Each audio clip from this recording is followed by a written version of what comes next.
अब देखो यार, ये बात तो मैंने तुम लोग को ऑलरेडी बता दी गई कि AEW ने एस स्टील को कंपनी से फायर कर दिया है। बट गाइस यहीं अब AEW में CM पंक और रिडिट के रिटर्न होने को लेकर AEW के बैक स्टेज से बहुत बड़ी अपडेट आ चुकी है। WWE के सऊदी अरबिया में क्राउन जूअल पेपर व्यू की वजह से कार्ल एंडरसन NJPW में उनका टाइटल डिफेंस नहीं करेंगे। AEW डायनामाइट और NXT के हेड टू हेड कंपटीशन के अंदर AEW ने NXT को बुरी तरीके से हरा दिया है।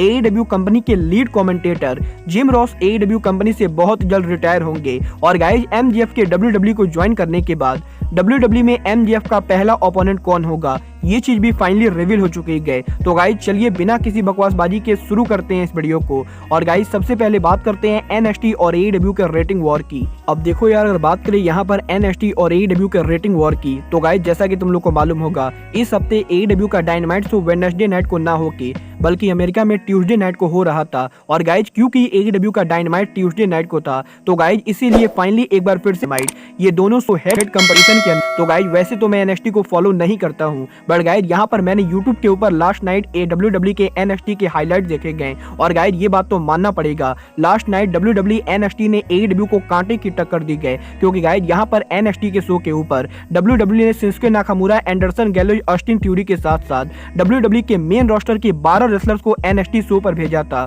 और गाइज यहाँ पर WWE NXT को कामयाब करने के लिए WWE ने उनकी पूरी कोशिश की थी। बट गाइज जहां तक बात रही NXT और AEW के व्यूअरशिप की, तो गाइज अब मैं आपको बता दूं, लास्ट नाइट WWE के NXT शो को अमेरिका में 6,76,000 लोगों ने देखा है। बट गाइज वहीं AEW के डायनामाइट शो को अमेरिका में 7,52,000 लोगों ने देखा है। और गाइज AEW डायनामाइट के ट्यूसडे नाइट पर मूव होने के बाद भी AEW डायनामाइट ने WWE के NXT शो को करीबन 70,000 व्यूअरशिप से हरा दिया है। और गाइस यहाँ पर एक बार फिर से NXT और AEW के रेटिंग वॉर के अंदर WWE NXT में मेन रोस्टर के रेसलर्स के आने के बाद भी WWE NXT AEW डायनामाइट से हार चुकी है। बट गाइस जहां तक बात रही AEW के व्यूअरशिप की, तो गाइस जैसा कि आप लोग को मालूम होगा, AEW के लास्ट वीक डायनामाइट शो को अमेरिका के अंदर 9,83,000 व्यूअरशिप मिली थी। बट गाइस इस हफ्ते AEW के डायनामाइट शो को अमेरिका 52,000 व्यूअरशिप मिली गए। और गाइस जैसा कि मैंने आप लोग को ऑलरेडी कल के रिव्यू वीडियो में कहा था, AEW डायनामाइट के ट्यूसडे नाइट पर होने की वजह से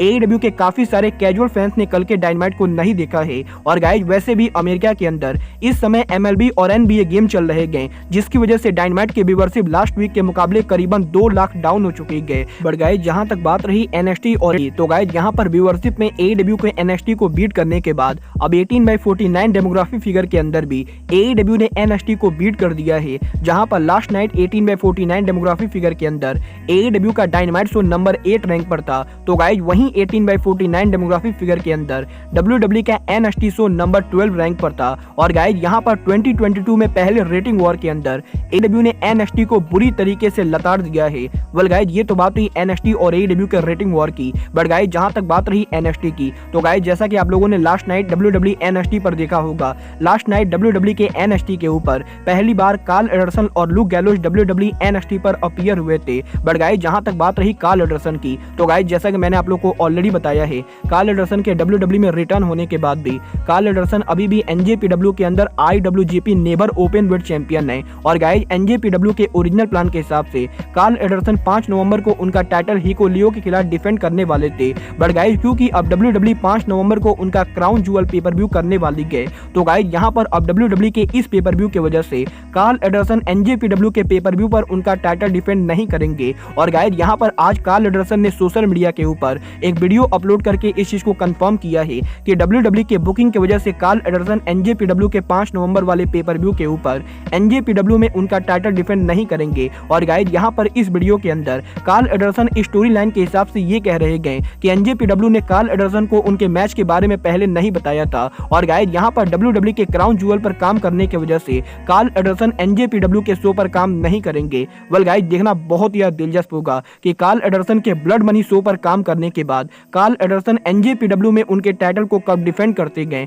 और गाइज NJPW के इस टाइटल का फ्यूचर क्या होता है। बट गाइज जहां तक बात रही WWE की, तो गाइज जैसा कि आप लोग को मालूम है, AEW सुपरस्टार MJF उनके काफी सारे इंटरव्यू में इस बात को हमेशा कहते गए कि MJF 2024 में WWE को ज्वाइन करेंगे। बट गाइज यहीं इस हफ्ते MJF के लेटेस्ट इंटरव्यू के अंदर MJF ने WWE में उनके पहले ओपोनेंट को लेकर बात की थी, जहां पर MJF के इस इंटरव्यू के अंदर जब एमजेएफ से डब्ल्यूडब्ल्यूई में उनके पहले ओपोनेंट को लेकर बात की गई तो गाइस यहाँ पर एमजेएफ का ये कहना है कि एमजेएफ अगर डब्ल्यूडब्ल्यूई को ज्वाइन करते गए तो गाइस डब्ल्यूडब्ल्यूई में एमजेएफ सबसे पहले केविन ओवेंस को फेस करना चाहेंगे और गाइस डब्ल्यूडब्ल्यूई के अंदर एमजेएफ का पहला ड्रीम ओपोनेंट केविन ओवेंस होने वाले गए। अब देखो यार, ये तो आने वाला टाइम बताएगा कि एमजेएफ 2024 में डब्ल्यूडब्ल्यूई को ज्वाइन करके केविन ओवेंस को फेस कर पाते हैं या नहीं। बट गाइस जहां तक बात रही इन दोनों के मैच की तो गाइस यहाँ पर मुझे तो बिल्कुल भी नहीं लगता है कि केविन ओवेंस एमजेएफ के साथ बराबरी करेंगे, क्योंकि गाइस यहाँ पर ये मेरा पर्सनल ओपिनियन है। टाइम बेटर रेसलर है और गाइस जो लोग भी ये सोचते गए कि मैं डब्ल्यूडब्ल्यूई को हेट करता हूँ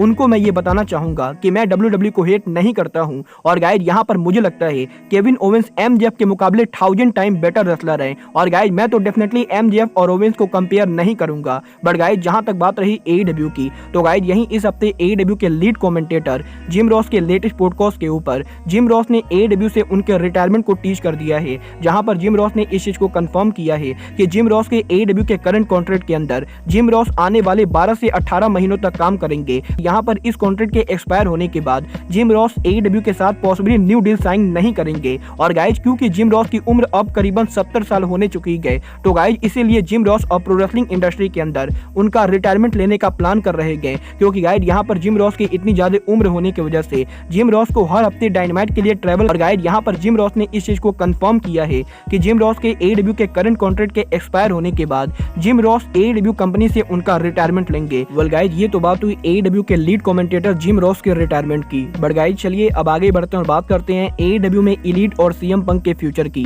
वेल गाइस बात करें यहाँ पर एलीट और सीएम पंक की तो गाइस जैसा कि मैंने आप लोगों को ऑलरेडी बताया है एईडब्ल्यू ऑल आउट के ऑनगोइंग इन्वेस्टिगेशन के अंदर एईडब्ल्यू कंपनी ने कल एस स्टील को कंपनी से फायर कर दिया है। और गाइस पहली बार इस इन्वेस्टिगेशन के अंदर एईडब्ल्यू कंपनी ने कोई बड़ा कदम उठाया है और गाइस अब एईडब्ल्यू के अंदर एस स्टील आप दोबारा देखने को नहीं मिलेंगे। बट गाइस जहां तक बात रही सीएम पंक और एलीट की तो गाइस यहां पर कल एईडब्ल्यू के डायनामाइट शो के बाद एईडब्ल्यू कंपनी ने इस चीज को टीच कर दिया है कि सीएम पंक और एलीट कंपनी से फायर नहीं होने वाले गए, क्योंकि गाइस अगर आप लोगों ने एईडब्ल्यू के डायनामाइट शो को ध्यान से देखा होगा तो गाइस आप लोगों ने देखा होगा कल जब एईडब्ल्यू डायनामाइट के ओपनिंग के ऊपर एईडब्ल्यू का ट्रियो चैंपियनशिप मैच हो रहा था तो गाइस इस मैच के कमेंट्री के ऊपर एईडब्ल्यू के कमेंटेटर्स ने इस चीज को मेंशन किया था कि केनी ओमेगा और यंग बक्स ने ऑल आउट पर एईडब्ल्यू के इनॉग्रल ट्रियो चैंपियन बने थे। और गाइस यहां पर इन तीनों एईडब्ल्यू से सस्पेंड होने के बाद कल पहली बार एईडब्ल्यू के टेलीविजन के ऊपर केनी ओमेगा और यंग बक्स का नाम ड्रॉप हुआ था। बट गाइस यहां पर केनी ओमेगा और यंग बक्स के अलावा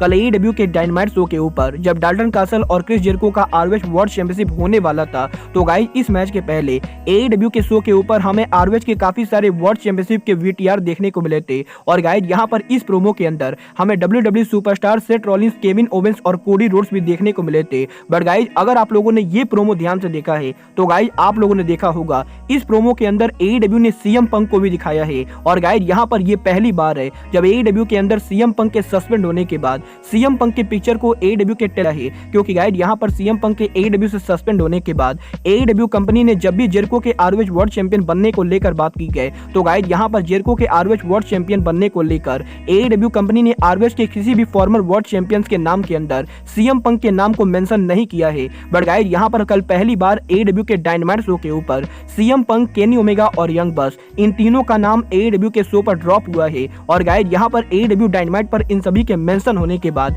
कल अमेरिका में एईडब्ल्यू में जब टीबीएस नेटवर्क पर उनके शो को ब्रॉडकास्ट कर रही थी तो गाइस यहां पर अमेरिका में कमर्शियल्स के ऊपर यंग बक्स को एईडब्ल्यू रैम्पेज के प्रोमो में दिखाया गया है। और गाइस अमेरिका के अंदर जब एईडब्ल्यू उनके रैम्पेज शो को प्रमोट कर रही थी तो गाइस यहां पर रैम्पेज के प्रोमोज के अंदर यंग बक्स को फीचर किया जा रहा है। और गाइस यहां पर इन सभी चीजों को देखने के बाद अब रेसलिंग ऑब्जर्वर ने इस चीज को कंफर्म किया है कि एस स्टील के कंपनी से फायर होने के बाद पॉसिबली ये चारों कंपनी पर वापस आने वाले गए। और गाइस क्योंकि सीएम पंक एस स्टील से काफी ज्यादा लॉयल है तो गाइस डेफिनेटली एईडब्ल्यू को सीएम पंक को लाने में प्रॉब्लम होने वाली है। But definitely Tony Khan CM Punk को मना लेंगे और गाइस एईडब्ल्यू के अंदर सीएम पंक और एलीट बहुत ही जल्द उनकी वापसी करेंगे। वेल गाइस अब ये तो आने वाला टाइम बताएगा कि टोनी खान, एलीट और सीएम पंक को कब और कैसे वापस लाते गए। बट गाइस आप लोग एलीट और सीएम पंक के रिटर्न के लिए एक्साइटेड हो या नहीं, आप लोग मुझे कमेंट करके बताएंगे। बट गाइस अब आज के इस वीडियो में बस इतना ही। मैं मिलता हूं आपसे अपने अगले वीडियो में। बट गाइस तब तक के गुड बाय,